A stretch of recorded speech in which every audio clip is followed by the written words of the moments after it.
Shabash mtazamaji, leo ikiwa ni tarehe 12 mwezi Agosti mwaka 2023, siku ambayo imesheheni siasa kali, serikali na upinzani zikizidi kulumbana kuhusiana na swala zima la ugumu wa polisi na maangamizi ya polisi. Tumekuandalia kwa kina siasa hizo na vile tumekuandalia makala spesheli ya kundi la kina mama wakongwe ambao wamepata umaarufu kufuatia juhudi zao za utunzi wa mazingira. Taarifa zetu zimesheheni habari kemkem kutoka maeneo kadhaa nchini. Kwanza tupate vidokezo.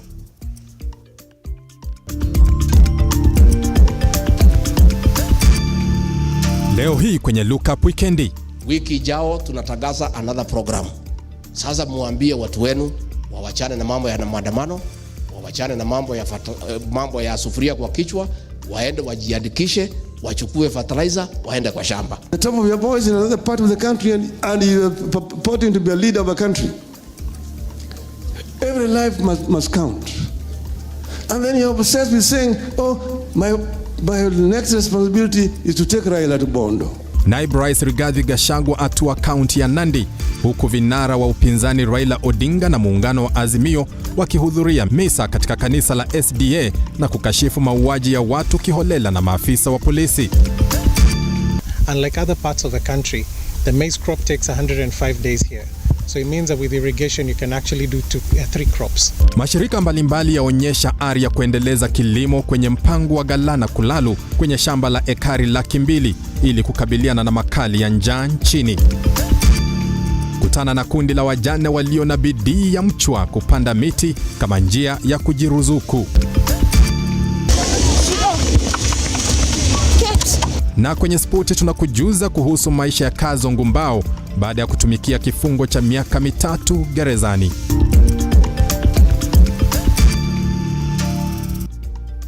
Karibu kwa muda wa nusu saa hivi tuendelee kukujuza yaliyojiri kote nchini. Kumbuka habari hizi zinakujia moja kwa moja kwenye runinga yako ya Lookup, kwenye Signet na kwenye kurasa zetu za kijamii @Lookuptv. Siko peke yangu ndani ya studio, ninaye mwenzangu Josephine Ouko ambaye amekalia meza ya utafsiri wa lugha ya ishara. Mimi kila wakati utaniita Henry Tende. Tunaanza rasmi na siasa ambapo kiongozi wa Azimio Raila Odinga amesema kuwa hali ngumu ya maisha inayosababishwa na sera duni za serikali ya Kenya Kwanza ndiyo imewafanya wa Kenya kujitokeza na kushiriki maandamano. Akizungumza siku ya Jumamosi, Raila amesema maandamano hayo si ya upinzani tena bali ni ya Wakenya. Kiongozi huyo aidha amezidi kukashifu polisi kwa kutumia nguvu kupita kiasi wakati wa kukabiliana na waandamanaji, suala ambalo limepelekea wengi kuuawa.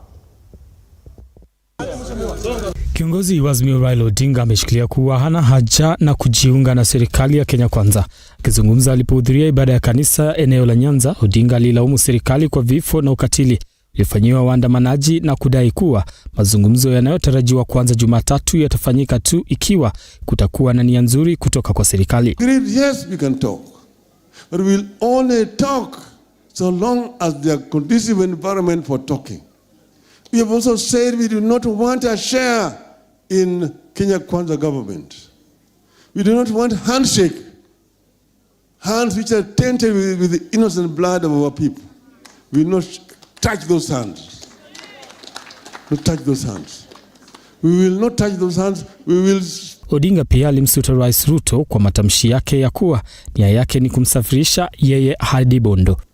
And then you're obsessed with saying, oh, my next responsibility is to take Raila to Bondo. Raila knows how to get to Bondo.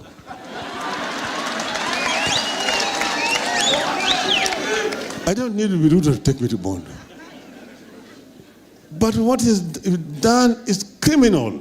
Raila alisema kuwa hata nyamazishwa na kuwa wataendelea kupigania haki za Wakenya kwa kitetea maandamano yaliyofanywa na upinzani. Somebody goes and then prides himself, praises the policeman when he's talking in another part of the country, spewing political propaganda.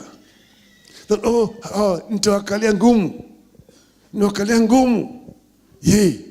hawajaniona, wataniona, nitawakanyaga, tumewakanyaga. Because you have killed innocent people, you're going to shout at the top of your voice in another part of the country and you are purporting to be a leader of a country. That Kenyans have a right. People have a reason to go to the streets. People are not mad to go to the streets merely because Raila said go to the streets. They're going there because of their good reason to do so.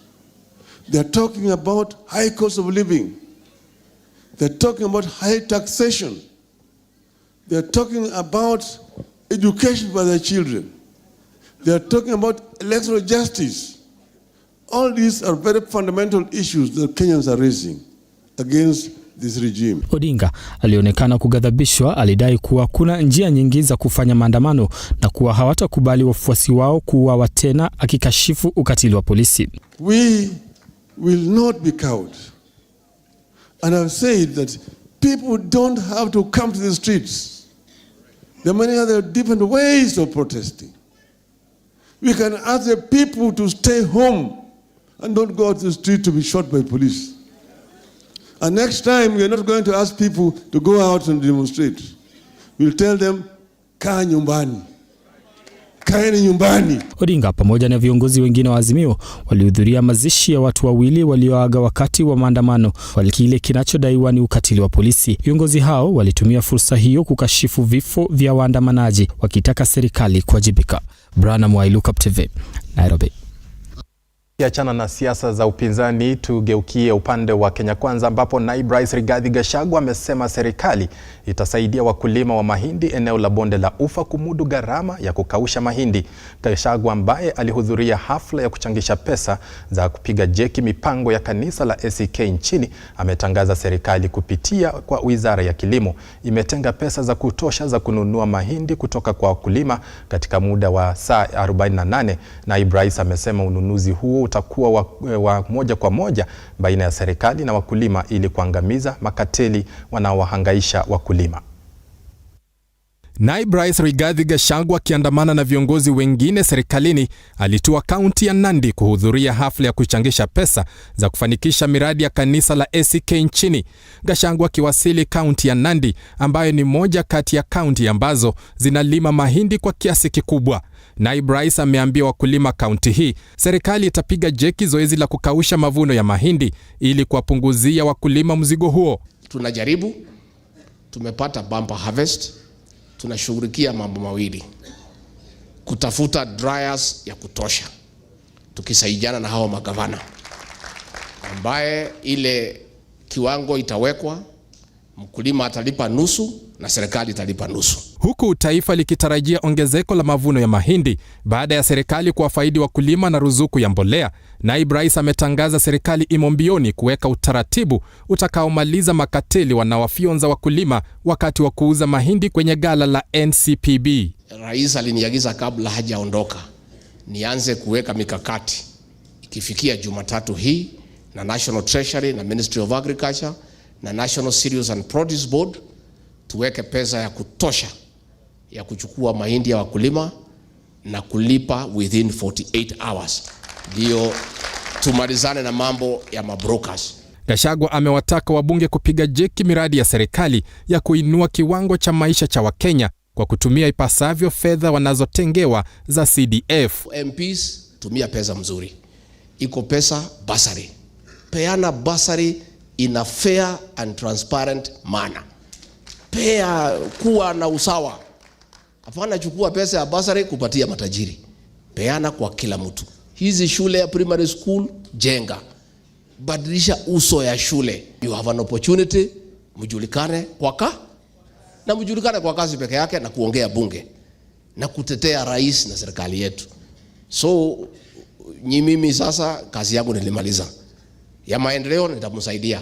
Mkija tusukume hii, lakini kazi yenyewe kwa ground nyinyi ndio mtafanya.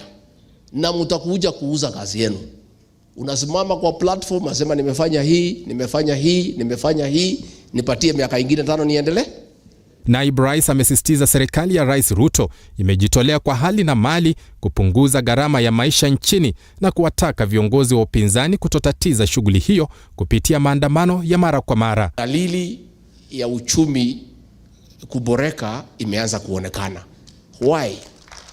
For the first time in the last 7 years, by the closure of the financial year June 30th, hawa magavana tumewapatia pesa yao yote. They have no reason not to work for the people of Nandi and elsewhere. How MPs hawa, huyu MP wetu Kituru, pesa yake yote ya CDF tumekupatia, almost 150 million. So that is a sign that the economy has started doing better.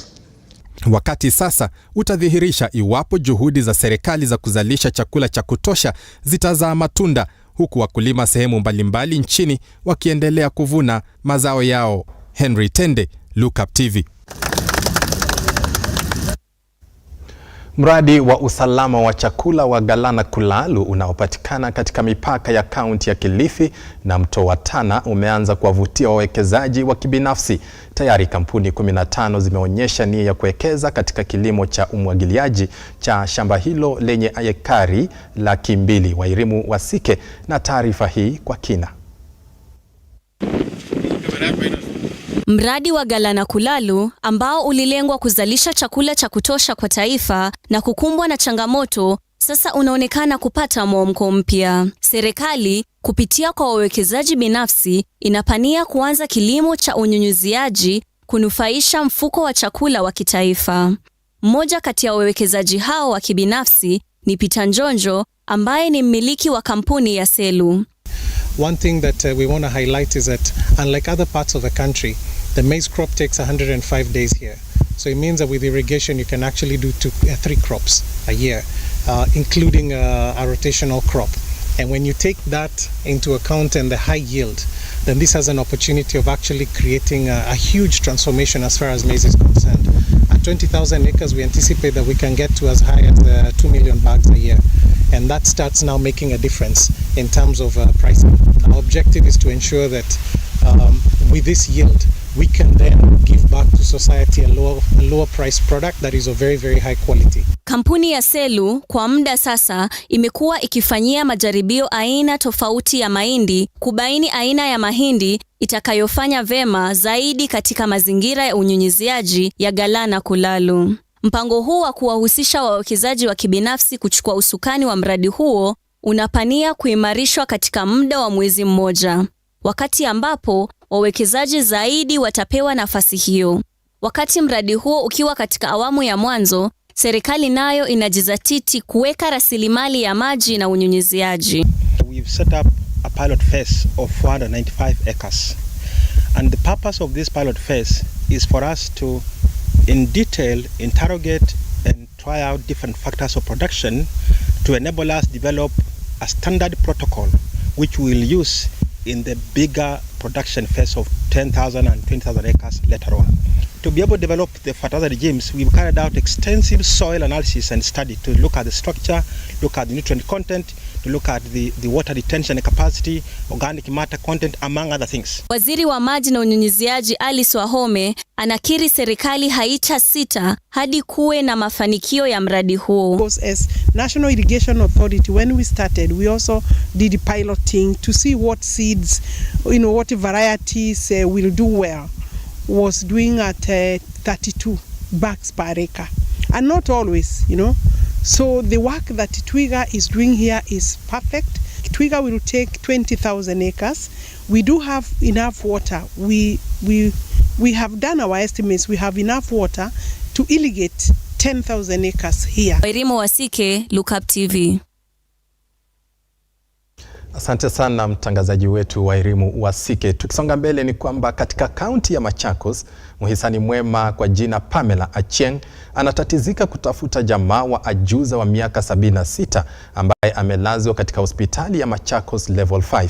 Ajuza huyo Helida Onyango anauguza jeraha mbaya baada ya kuanguka na kuvunjika mfupa wa paja. Juhudi za msamaria mwema Pamela Achieng za kutafuta jamaa za ajuza huyo hazijafua dafu, Achieng akibaki katika njia panda. Aidha, ajuza Helida Onyango anasemekana kutokuwa na makao na ameishi mitaani kwa hisani ya wapita njia. Wanahabari wetu Beatrice Njoroge sasa anatueleza changamoto anazopitia Pamela kutafuta pesa za kumfaidi ajuza Onyango hospitalini. Pamela Achieng anatuarifu kwamba mwathiriwa Helida Onyango ambaye ni ajuza wa miaka 76 alikumbana na masaibu yake alipoanguka na kuvunjika mguu katika mfupa wa paja. Helida alilazwa hospitalini miezi 7 iliyopita na kwa sasa ana nafasi ya kutoka hospitalini, ila kwa ajili ya hali yake ya uchochole hana uwezo wa kukata nauli hadi makwao katika kaunti ya Siaya. Wakati alikuwa anatembea kuna mali kwa njia ilimwaga maji, mama akanyaga kateresa akaanguka akavunjika mguu. Wakati alivunjika kesho yake nikampeleka at River Health Center akatibiwa, hapo wakasema mama lazima aende apigwe picha angaliwe nini ilimfanya mguu. Nikamchukua nikamleta Machakos level 5. Pamela anatudokezea kwamba kwa miaka takribani 23 ambayo ameishi kwa mtaa mmoja na mwathiriwa hajapata kumuona jamaa yoyote wa Helida. Hata hivyo, ajuza huyu anahitaji usaidizi wa kiti cha magurudumu na nauli atakapokuwa anasafirishwa hadi makwao. Pamela aliongezea kwamba Helida ana matatizo ya kiakili kwa sababu yeye huzungumza mara chache na watu mahususi. Hospitali ya Machakos level 5 iliondoa bili yake kubwa kwa kuzingatia hali yake ya kusikitisha. Pamela anatoa wito wa Wakenya kumsaidia katika kuwezesha kumnunulia ajuza huyu kiti cha magurudumu na nauli ya kumsafirisha hadi nyumbani Jem katika kaunti ya Siaya. Mwaka yenye ako nayo ni mwaka mingi na ana watu wake, ana familia yake, ana watu wako pia tujui hata mtu mmoja. Sasa mimi mwenyewe nilijaribu kumsaidia ndio huyu mama apate usaidizi. Sasa tulikuwa tunaomba mwenye ako na roho yenye anaweza saidia huyu mama Helida amekuwa pale hospitali, tumchukue tumrudishe kwao Siaya. Kwa habari zaidi, ufuatiliaji au mchango, piga simu kwa mhisani wake Pamela Achieng kwenye nambari 0725409375. Beatrice Njoroge, Lookuptv. Habari hiyo ya Beatrice Njoroge inavunja moyo sana. Mtu kukaa hospitalini zaidi ya miezi 5 amepona, lakini hana uwezo wa kurudi nyumbani kwa sababu hawezi mudu gharama ya matibabu. Ni jambo la kuhuzunisha sana, na tunatumai kwamba viongozi na wahisani watajitokeza ili kuweza kumsaidia kumudu gharama hilo ama deni hilo na kuweza kutoka hospitalini. Kufikia hapo, mpenzi mtazamaji, tunachukua mapumziko mafupi, tukirejea ni habari zaidi.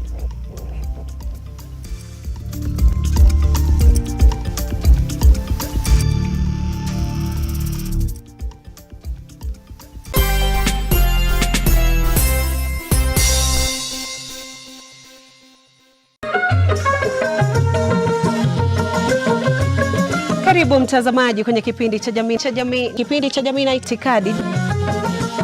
Kaini kitako tuna mengi. Mapenzi yanapoanza watu huitana bebi na majina mengine matamu, lakini baadaye penzi linapogeuka na kuwa shubiri, mtu anafikia kwenda kumtafuta mke mwingine. Itakuwaje? Yule wa kwake nyumbani labda hajamridhisha. Ni sawa ama vipi Malkia? Dadangu, wanaume ni kama maembe. Huyu ni mwanamume atakuja abadiliki. Mwanaume mwenye wanawake wengi hata katika uchumba, kwenye ndoa ataendelea. Mtu na tabia yake hawachi. Ile umbo la kike likishaanza, kila kitu kishaanza kuwa mahali pake. Ningependa kukuona. Sijaenda mahali ambapo mimi nilisikia mtu ati huyu alikuwa shujaa, alikufa katika mstari wa mbele wa ndoa. Sijawahi sikia mimi.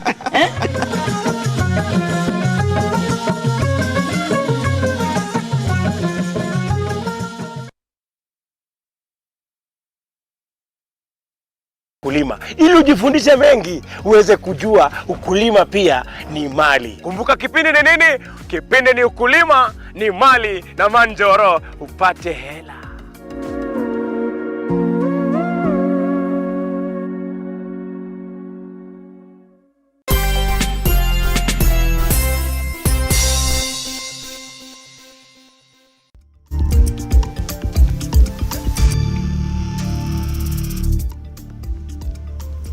Karibu tena kwa awamu ya pili ya habari zetu. Tukiangazia habari ambayo bila shaka itakufanya upige tabasamu, ni kwamba shirika moja la kina mama eneo la Mua, kaunti ya Machakos, limejizolea sifa sihaba kwa juhudi zake za kuboresha mazingira kupitia upanzi na utunzi wa miti. Akina mama hao chini ya shirika lijulikanalo kama Muungano Akandiwa lenye wanachama 20, aidha limekuwa mstari wa mbele katika ukuzaji miche na kilimo cha matunda. Tofauti na mashirika mengine, kundi hili linajumuisha wanachama wakongwe na licha ya umri wao mkubwa wana bidii kama mchwa. Amina Abdurrahman na taarifa hii ya kusisimua.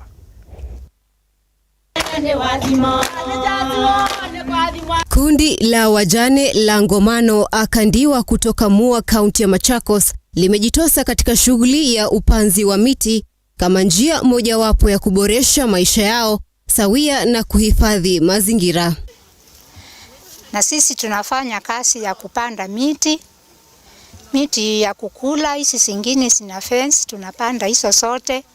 Saa hizi miti tunasipanda ndio tujenge hii environment yetu ya huku Mua. Tukipanda zinatuletea pesa hizo miti.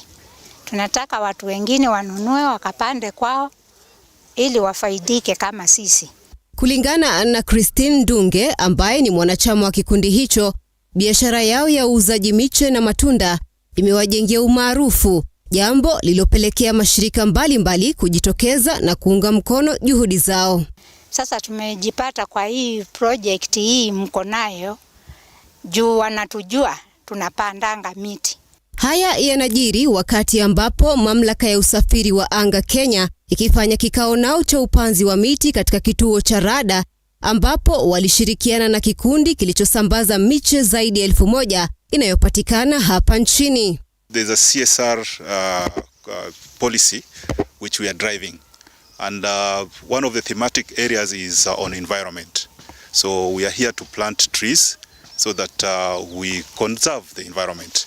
Mkuu wa mawasiliano katika mamlaka hiyo, Salim Bakari, amesema kuwa wanakusudia kupanda miti 23,000 kila mwaka kulingana na ajenda ya serikali ya kupanda miti bilioni 15 katika kipindi cha miaka 15, huku ikitoa shilingi 250,000 kwa kikundi hicho cha Muungano Akandiwa ili kuwasaidia katika ujenzi wa bwawa litakalotumiwa kukinga maji ya mvua ili kuimarisha ukuzaji wa miche sawia na kuongeza mapato ya wanachama. They are doing very good work. You should visit them to see the nurseries which they have.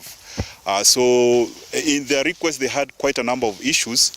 One of them which we have considered positively, and we are going to give them a token donation of about 250,000 Kenya shillings so that they have a dam liner so that they can be able to harvest water which can be used to progress their activities. Aidha, Bakari amefichua kuwa wanapania kupanda miti katika vituo vyake kadhaa kote nchini, ikiwa ni pamoja na Malindi na Eldoret. We have a commitment to plant about 23,000 seedlings.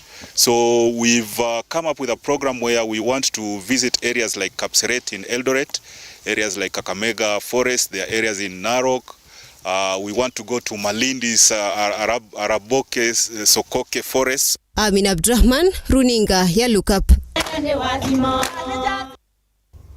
Kamati ya bunge la kitaifa ililazimika kuahirisha vikao vyake katika kituo cha anga za juu cha Malindi, kaunti ya Kilifi, Jumaa baada ya maafisa wakuu wa serikali ya Italia kukosa kuhudhuria mkutano huo uliopangwa kati ya Kenya na ujumbe wa nchi hiyo. Maafisa hao walitetea hatua ya kususia kikao hicho, wakihoji hawakuwa na uwezo wa kutoa majibu ya kuridhisha ya maswali yaliyoibuliwa na kamati hiyo. Makubaliano baina ya Kenya na nchi ya Italia kwenye mradi mmoja huko Kilifi yametibuka. Hii ni baada ya maafisa wakuu wa nchi hiyo ya Italia kukosa kuhudhuria mkutano. Project was started in 1962 before some of us were born. 1962, before we were born, all of us. And there were other things that were agreed at, which seems not to have been honored by the Italian government. Yet Kenyan government has honored its part. Hata hivyo, balozi wa Italia nchini Kenya ana matumaini kwa kutatuliwa kwa mzozo uliopo ili mpango huo uendelee. This is the only foreign base you have in Kenya, in Space Center, and this is the only base, space base we have abroad in Italy. And this is something we have to write together. The target is to eliminate all the small misunderstandings that could have been there. Kwingineko, wadau wa sekta ya elimu washauriwa kujiandaa ipasavyo kwa mabadiliko mara 3 wa mtaala mpya wa CBC. Mabadiliko hayo yatafuatia miundombinu ya elimu ambayo itategemea utoaji wa wazazi na miongoni wa washikadau kufuatia gharama kubwa ya maisha. The students transiting from junior secondary or junior school to senior school, and this is where we are going to have education pathways. The pathways that will prepare these learners to take their various careers depending on their ability. So as a school, you need to prepare for that transition so that you put up enough infrastructure, and therefore this calls for parents, the leadership, the political leadership in this area, and everybody else. Hatimaye, mbunge wa elimu Mashariki Jackson Lekumontare amezindua mgao wa fedha za ufadhili wa elimu, yani basari, ya milioni 60 ili kupambana na kutojua kuandika na kusoma ili kuimarisha elimu kauntini humo. Tuliweza kupeana milioni 60 kwa wakati huu ambayo ilienda kwa maendeleo. Tuliweza kupeleka mpaka mashinani. Hapa tumeona mashule zetu karibu kwa kila kona wameweza kufaidika. Kevin Nyapara, Lookuptv.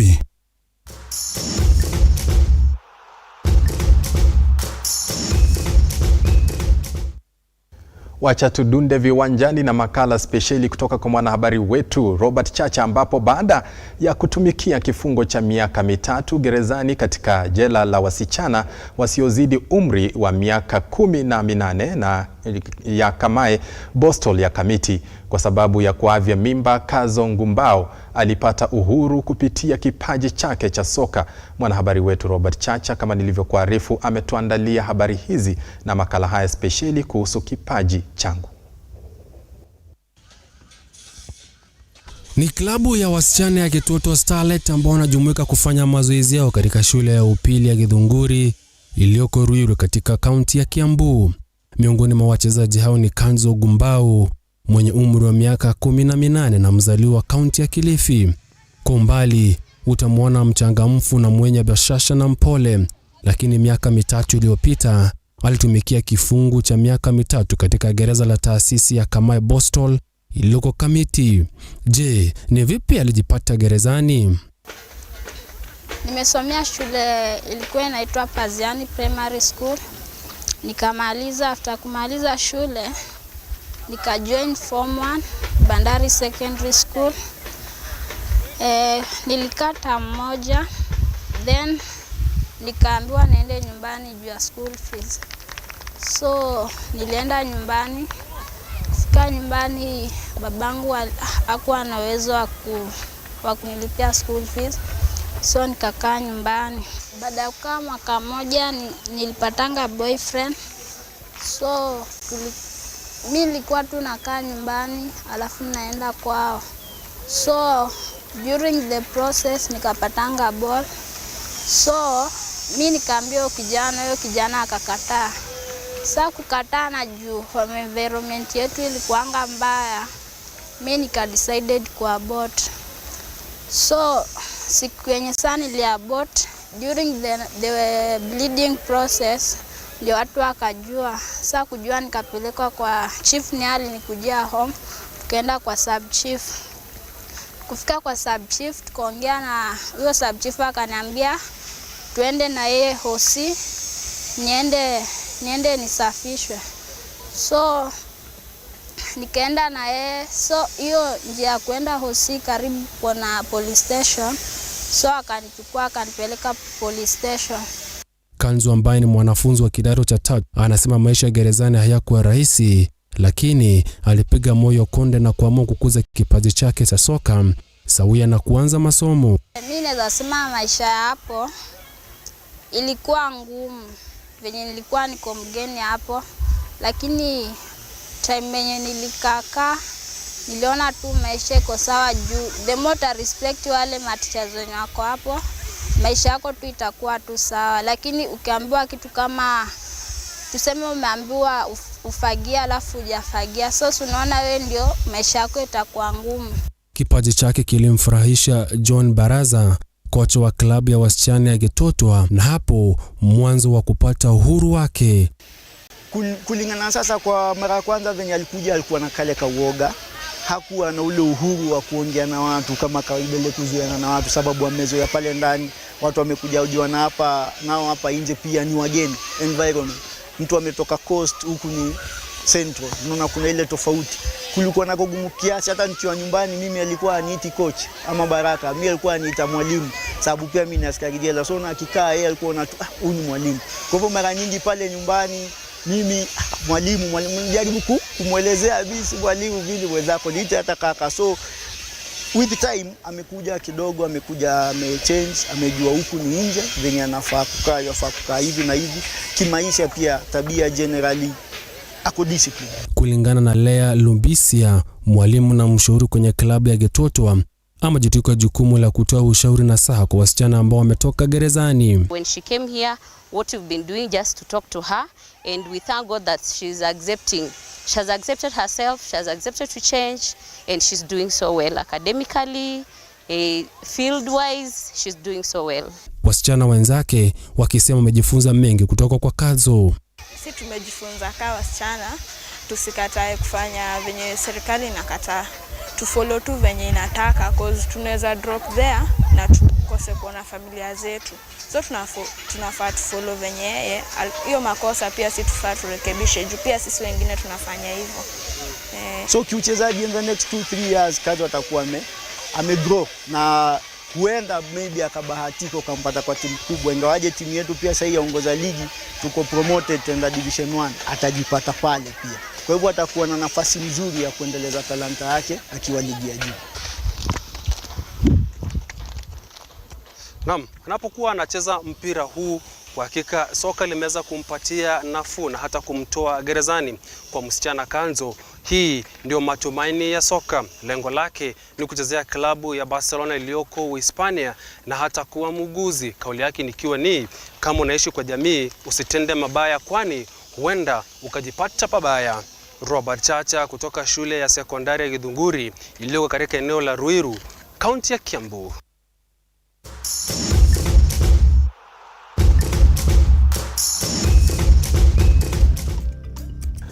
Kazo Ngumbao amesema usitende mabaya maana utajipata pabaya.